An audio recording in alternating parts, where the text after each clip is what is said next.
Et bonjour, nous voilà à nouveau réunis pour un conte déconfiné. Un conte en temps de confinement pour confiner. Et c'est parti. Et cric, et crac, l'histoire sort de mon sac. C'est l'histoire d'un jeune gars qui avait travaillé plusieurs années dans un grand domaine qui faisait de l'armagnac. Un soir, à la fin de sa 7e vendange, ce gars-là s'est dit « J'ai fait mon temps ici, faut que je parte ». Le lendemain, il a annoncé la nouvelle à ses maîtres, dans la cuisine du domaine, sous la lumière de la lampe à huile et devant l'assiette de garbure fumante. « On va te payer pour tes services, mon gars », a dit le patron. « Oh non », il a répondu. « Non, franchement, je veux pas d'argent. Je vais me faire tout seul. Par contre, ce qui va me manquer sur les chemins, c'est de la compagnie. Et pour ça, je veux bien emporter quelques bonnes bouteilles de notre armagnac. »« Ah, très bien, a dit la patronne. On va te donner quelques-unes de nos meilleures bouteilles, de nos meilleures cuvées. Mais mon gars, faudra pas les partager avec n'importe qui. »« Oh ça non, il a répondu.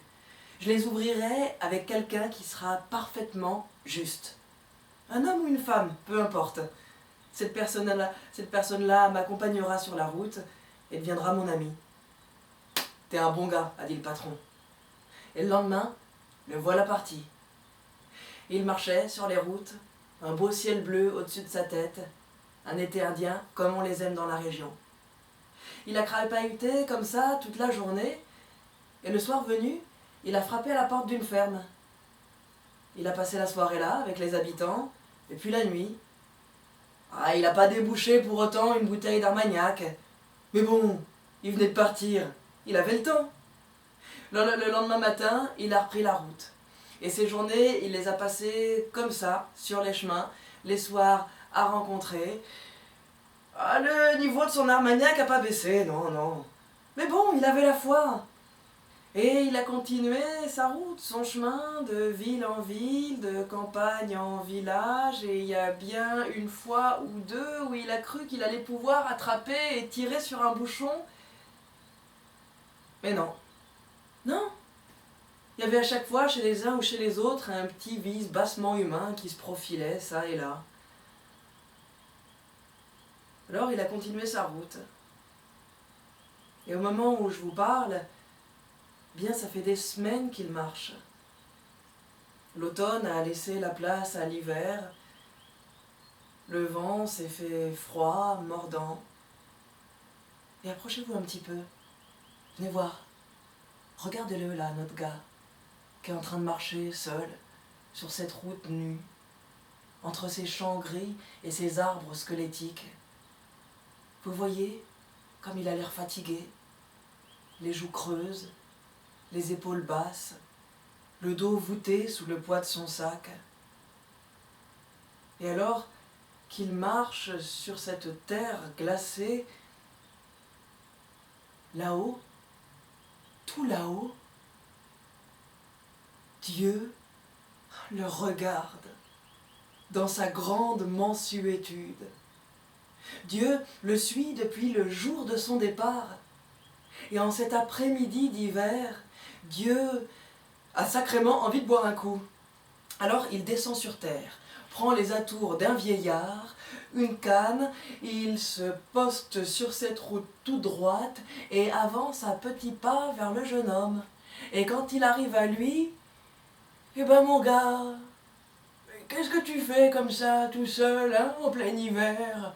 Où que tu vas donc, chargé comme tu l'es ?»« Ah mon bon monsieur, vous avez raison, je suis bien fatigué. Ben, vous savez, ça fait des semaines que je marche, je suis à la recherche de quelqu'un qui soit juste, parfaitement juste. Un homme ou une femme, ça c'est peu importe, mais avec cette personne-là, je partagerai la route et surtout mon autre vie. Mon fils, cet après-midi pour toi est béni, et tu vas pouvoir te soulager du poids de ton armagnac. Car je suis Dieu, mon garçon. » « Vous êtes Dieu ? » ?»« Oui. »« Vraiment ? » ?»« Vraiment. » ?»« Eh bien ça tombe bien. J'ai 2 mots à vous dire. Ça fait des semaines que je crapahute, et je peux vous dire que j'en ai vu des trucs.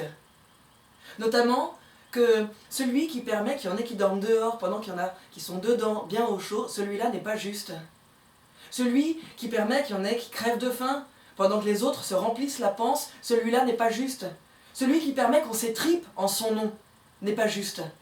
Et Dieu sait que ça se passe. Alors vous n'aurez pas de mon Armagnac, merci et au revoir. Et le jeune homme a tracé la route et il a laissé Dieu en plan. Lui, le garçon, il avait un petit sourire au coin des lèvres, mais qui cachait une grande fatigue.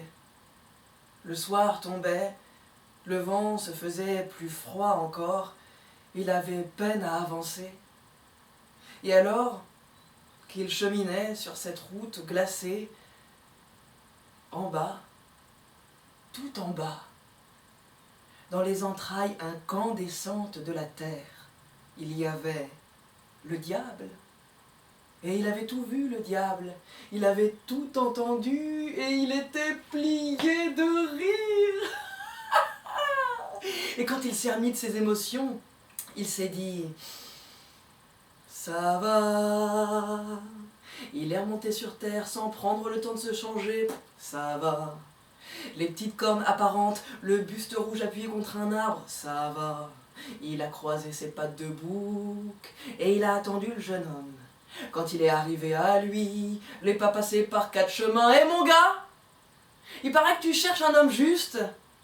Eh, il se pourrait bien que je corresponde au profil. En tout cas, ce qui est certain, mon garçon, c'est que je peux te rendre riche. Très riche. Le gars s'était arrêté. En reconnaissant le diable, il était resté là, figé. Il ne disait rien. Ni oui, ni non. Mais bien sûr que non, il ne voulait pas trinquer avec le diable. Mais vous vous rendez compte, il avait tellement froid, il avait tellement faim. Et sans comprendre comment, il s'est vu se défaire de son sac, le poser à terre, sortir une bouteille d'Armagnac, attraper le bouchon et... Et non, il a réappuyé dessus. Hors de question. Toi, t'es pas juste. À cause de toi, il y en a qui dorment dehors. À cause de toi, il y en a qui crèvent de faim. Il y a des tsunamis, il y a des meurtres, et il y a même des racistes.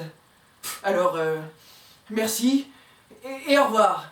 Il a remis son sac sur son dos avec tout à l'intérieur et il a tracé sa route en laissant le diable en plan. Le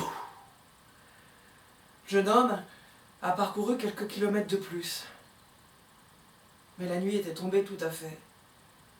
L'air était tellement froid que ses articulations étaient gelées, il ne pouvait plus avancer et il était à quelques kilomètres d'un village quand il s'est étalé par terre dans le fossé. Trop fatigué pour se relever, il est resté les bras en croix, dans l'herbe mouillée. Quand il a entendu un pas sur le chemin, il a relevé la tête et il a vu passer devant lui une grande silhouette noire qui portait une faux à l'envers sur son épaule. « S'il vous plaît ?» La silhouette s'est arrêtée, elle s'est tournée face à lui, et quand il a vu son visage, un frisson a parcouru tout son corps, des pieds jusqu'à sa tête, et... Mais qui vous êtes? C'est pas les blés que vous allez moissonner, là, en plein hiver, avec votre faux? Ah non, c'est pas les blés, a répondu la silhouette. C'est les vivants que je viens cueillir. Ouais, il faut pas me regarder comme ça, mon garçon, hein. C'est mon travail, je suis la mort. Vous êtes la mort? J'en étais sûr. Au premier instant, je vous ai reconnu. Et vous? Vous êtes juste, bon sang! Mais vous faites pas de différence, vous les emportez tous, les vieux, les jeunes, les riches, les pauvres, les faibles, les puissants. Ils sont tous au même niveau. Oh bon sang, ça fait des semaines que je marche, ça fait des semaines que je me crève et que je cherche quelqu'un comme vous pour devenir mon ami et pour partager mon eau de vie. De l'eau de vie, a dit la mort, ça je veux bien essayer. Elle l'a aidé à se relever. Et le jeune homme, eh bien, doté de forces nouvelles, il a descendu son sac, il a attrapé une bouteille d'Armagnac, il a tiré sur le bouchon et... 10 ans d'âge, hein. Il a sorti 2 petits godets en terre cuite qu'il a remplis. À ras-bord. Un pour chacun, ils ont trinqué, ils ont bu. « Mais c'est que c'est bon, a dit la mort. »« Eh, je veux, a répondu le gars. Un autre ? Oh, pas de refus. Il a servi 2 godets à ras-bord, ils ont trinqué, ils ont bu. Ça fait chaud par là où ce que ça passe, hein. Je peux réessayer un tout petit coup ? Non, a dit le jeune homme. On passe aux 15 ans d'âge. Il a sorti la bouteille, débouché, 2 godets à ras-bord, ils ont trinqué, ils ont bu. 2, 3, 4, 5. Au 7e, ils étaient copains comme cochons. Ils se tapaient dans le dos, lui, il lui racontait sa vie, elle lui racontait sa mort. Hors d'âge, il a sorti une 3e bouteille, un godet, 2, 3, 4, 5, 6, et au 7e, ils étaient passés aux chansons. Le pinard, c'est de la vinasse, ça fait chaud, là, ce que ça passe, vas-y, bipou. La mort s'est étalée par terre, elle a roulé en rigolant, pac, elle s'est cognée contre une pierre et... Mais il est quelle heure, là? Oh la vache! Je suis en retard! Elle s'est relevée en s'appuyant sur sa faux. Eh mon gars, excuse-moi, mais j'ai du mort sur la planche, là. Oh mon copain, j'ai passé la meilleure soirée de ma mort avec toi. Tu veux que je te dise? T'es mon copain. Enfin non, t'es plus que ça, t'es mon ami. Et je veux te remercier de ton eau de vie, mais surtout de cette amitié. Je vais te remercier. Tu sais ce que je vais faire? Je vais faire un truc, parce que toi t'es pauvre, tu vois comme t'es pauvre, et ben tu vas être riche. Écoute-moi bien mon gars, la prochaine fois que tu arriveras dans une commune, tu feras savoir que t'es médecin. T'es médecin. Quand tu iras visiter un patient, eh bien, sache que si tu me vois au chevet de la personne, c'est que quoi qu'il se passe, elle s'en sortira. Toi, tu pourras prescrire un petit peu de ton Armagnac, et tout ira bien. Par contre, si tu me vois au pied du lit, c'est que cette personne-là sera déjà perdue. Toi, tu seras là pour l'aider à passer le pas, et moi, je serai là pour l'emmener.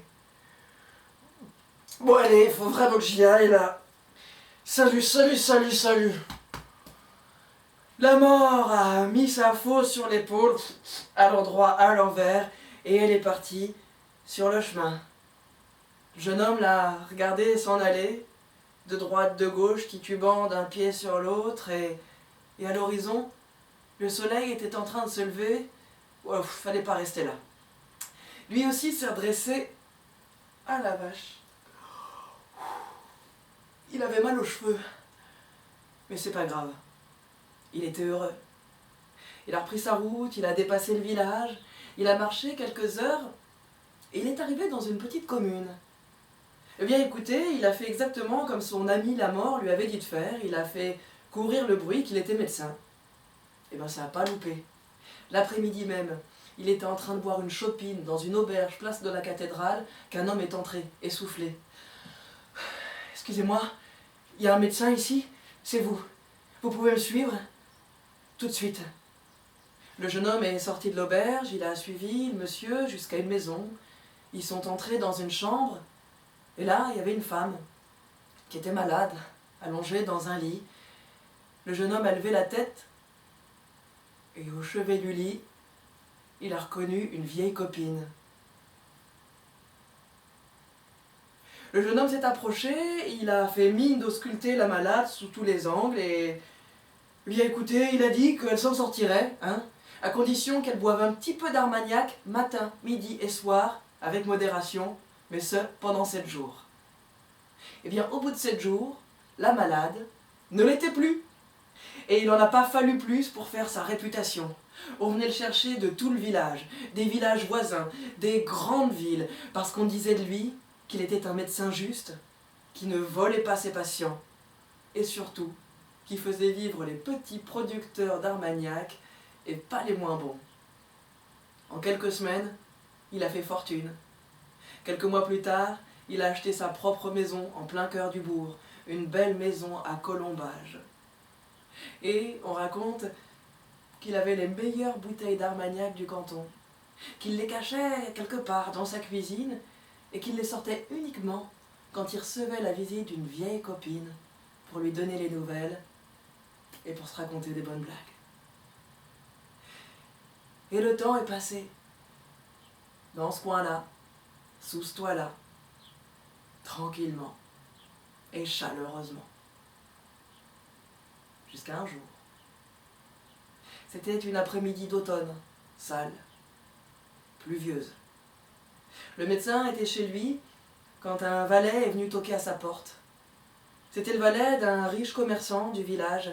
La fille de son maître était malade, au plus mal, il fallait que le médecin vienne tout de suite. Alors ils sont sortis sous la pluie battante, ils ont traversé le bourg, sont entrés dans une grande demeure. Le médecin est entré dans cette chambre sombre, derrière les persiennes. Le valet a rejoint le père et la mère qui étaient dans un coin de la pièce. Le médecin s'est approché du lit, il a regardé la jeune fille et son cœur s'est arrêté un instant dans sa poitrine. Il l'a vue et c'est comme s'il la connaissait depuis toujours. Vous dire si elle était belle, c'est tellement personnel, mais pour lui, là, tout d'un coup, elle était tout. Il a attrapé sa main machinalement. Elle était déjà froide. Il a levé la tête et la mort était là, au pied du lit. Non, ce n'est pas possible. Non, pas elle, s'est dit le médecin. Pas elle, non, non, non, non, non. Et en se tournant à nouveau vers la mort, il a remarqué qu'appuyée sur sa faux, sa tête dodelinait. Elle était en train de s'endormir. Alors là, s'est dit le médecin, il faut réfléchir vite. Vite, vite, vite. Très bien. Il s'est écarté du lit. Il est allé dire 2-3 mots au valet, à la mère, au père. Ils ont tous les trois haussé les sourcils, mais ils ont suivi le médecin. Ils se sont mis chacun à un coin du lit. Chacun a attrapé le pied du lit qui était devant lui, enfin le bout qui dépassait. Et 1, 2, 3, mesdames et messieurs, on soulève et on tourne. Ils ont fait pivoter le lit pour que la mort se retrouve à son chevet. Quand la mort s'est réveillée, elle a remarqué qu'elle avait changé de place. Alors elle s'était lancée vers le pied du lit. Le médecin l'a remarqué lui aussi. Alors, mesdames et messieurs, hop, on accélère le rythme. Et ils ont couru, couru. Et le lit a tourné, tourné. Ils ont couru, couru. Et tout doucement, cette chambre sinistre s'est illuminée d'une joie rayonnante. Le valet éclatait de rire. La mère souriait. Le père soufflait, mais avait l'œil brillant. Et le lit tournait, tournait. Et la mort courait, courait. Mais la mort, elle en avait parcouru des kilomètres dans sa mort et elle avait le tibia bien solide.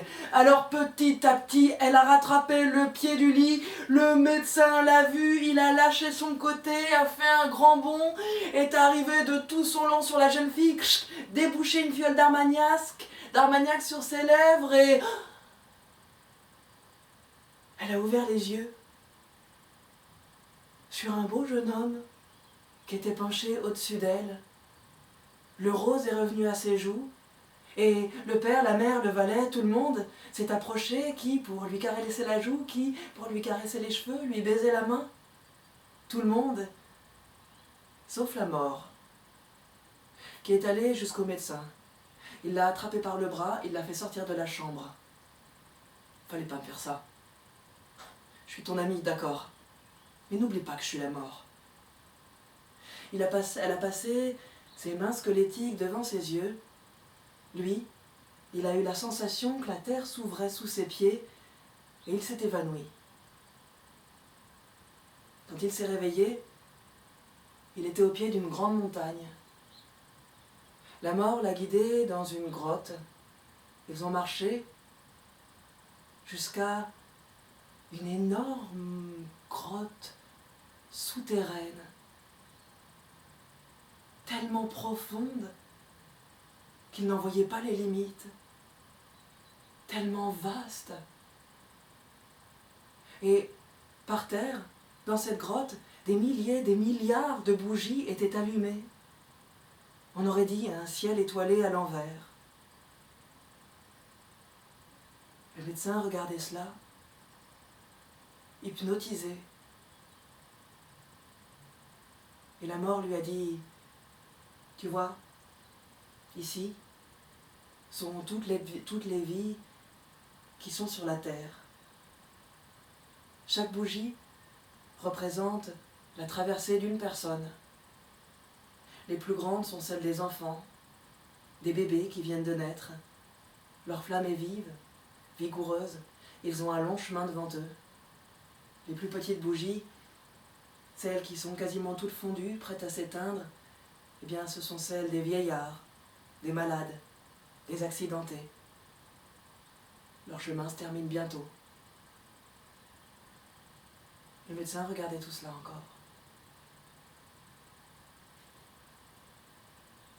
Et la mienne? Tu peux me dire où elle est? La mort a montré du doigt une bougie qui était juste devant eux. La cire était quasiment toute fondue, la flamme prête à s'éteindre. Non, c'est pas la mienne celle-là. Non, je suis en pleine forme, je suis jeune. C'est pas possible. Écoute, non, mais alors tu peux faire quelque chose, non? Tu peux très bien prendre un morceau de cette grande bougie, par exemple. Voilà, la couper et la poser sur la mienne pour que ça dure plus longtemps. Tu peux faire ça, hein? Hein? Non, je peux pas.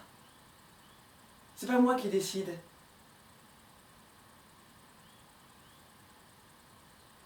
Et ce sera pas juste. Non, ce serait pas juste.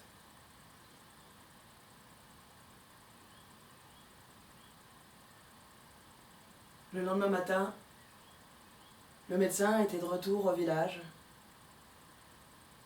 Il marchait sur la route qui menait jusqu'au bourg, et tout en avançant, il regardait l'herbe qui bordait le chemin. Il lui disait au revoir. Il disait au revoir aux oiseaux, dont il entendait le chant. Au revoir aux feuilles des arbres. Au revoir. En rentrant dans le bourg, il est passé devant cette grande maison bourgeoise, celle de la jeune fille qu'il avait sauvée contre toutes les lois de la nature. Il a frappé à sa porte, il a demandé à la voir, et on l'a laissé rentrer. Quelques jours plus tard, il est parti. Et pour la première fois de sa mort, la mort a pleuré. La mort d'un ami. Et cric, et crac, l'histoire rentre dans mon sac.